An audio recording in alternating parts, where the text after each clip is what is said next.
Domin samun shirye-shiryenmu masu ƙayatarwa, sai ku danna alamar subscribing tare da taɓa alamar ƙararrawa domin sanar da ku dukkan wani bidiyo da muka ɗaura.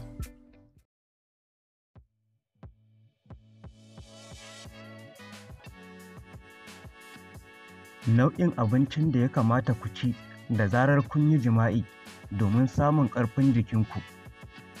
Assalamu alaikum wa rahmatullahi ta'ala wa barakatuhu.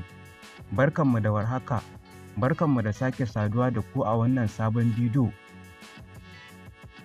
A yau za ku ji wasu nau'in abinci ko kuma kayan sha da ake so ma'aurata su dinga yin amfani da shi da zarar sun kammala jima'i.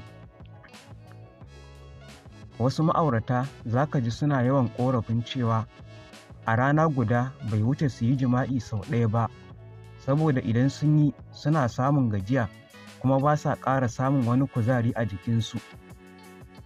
A lokacin da kuka yi jima'i, kuna iya rasa wani kaso na kuzari daga jikinku daga kashi 60 zuwa 80, wanda hakan yasa ake so idan an yi saduwa tsakanin mace da namiji, yana da kyau a ci wasu nau'in abinci domin sake dawo da kuzarin da aka rasa da kuma sake gina jiki. Yana da matuƙar muhimmanci a ci abinci bayan an kammala saduwa domin ƙara inganta lafiyar jikinku da kuma kuzarinku da kuma yanayin annashuwa da ƙara ƙarfin jiki. Yin jima'i zai iya sa ku ji gamsuwa sosai, wanda kuma hakan ke jawo gajiya a jiki. Don haka abincin da ake so a ci ba kowane irin abinci ba ne na gama gari, irin abincin nan wanda ba zai yi tasiri a jikinku ba. Ana so a ci abincin da idan kun ci za ku samu ƙarfin jikinku, wato ingantaccen abinci mai ƙara kuzari ga jiki, kuma ba abinci mai nauyi ba. A cewar Hukumar Lafiya ta Medical News Today, sun bayyana wasu nau'in abincin da ya kamata ku ci bayan kun yi jima'i domin ku dawo da kuzarinku da kuka rasa a yayin da kuka yi wannan jima'in. Waɗannan nau'in kayan abincin su ne kamar haka.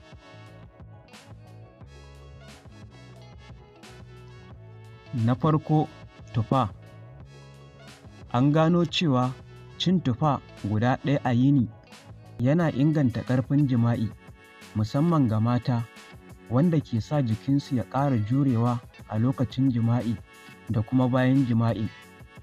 Don haka, tufa na ɗaya daga cikin 'ya'yan itace da ya dace ku dinga ci kafin ko kuma bayan kammala jima'i, saboda tana ƙunshe da wasu sinadarai masu muhimmanci wanda ke sakin wasu abubuwan jin daɗi a cikin jikin mutum, kuma tana sa ku ƙarin kwanciyar hankali fiye da yadda kuka kasance kafin yin jima'in. Abinci na biyu shine ayaba. Bayan yin aiki mai tsanani kamar yin jima'i, jiki yana rasa abubuwan gina jiki waɗanda ake iya maye gurbinsu da sinadarai da ake samu daga jikin ayaba, irin su iron, potassium da calcium. Haka kuma ayaba tana da matuƙar muhimmanci ga yaɗuwar jini zuwa ƙwaƙwalwa, kuma sinadarin potassium da ke ɗauke da shi yana taimakawa wajen hana kamuwa da cuta. Na uku, kankana, wanda masu iya magana suke yi mata kirari da uwar ruwa. Kankana tana ɗauke da ruwa wanda ke taimakawa wajen maye gurbin ruwan jikin da ya fita bayan yin jima'i, domin ba wai kawai tana sanya ruwa a jiki ba, har ma tana ɗauke da wasu sinadarai waɗanda ke kiyaye ƙwayoyin cuta da kan iya shiga jikinku.